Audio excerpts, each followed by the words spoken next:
Mä vietän kotilla tässä mun Nokia-perheen kanssa. Me haluttais kovasti perheenlisäystä. Seuraavaksi mä aiotaan lähteä näyttämään, että me ollaan tosissamme. Ja me halutaan se Lumia tähän koriin mukaan. Nyt kiltisti. Tie on pitkä ja kivinen, mut sinne mennään. Me tarvitaan se 4. perheenjäsen.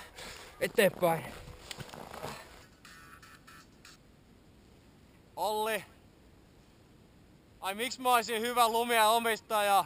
Mä oon valmis tekemään mitä tahansa. Me keksitäis varmasti paljon mielenkiintoista yhteistä tekemistä Lumiankaa. Mä pakko jatkaa nyt.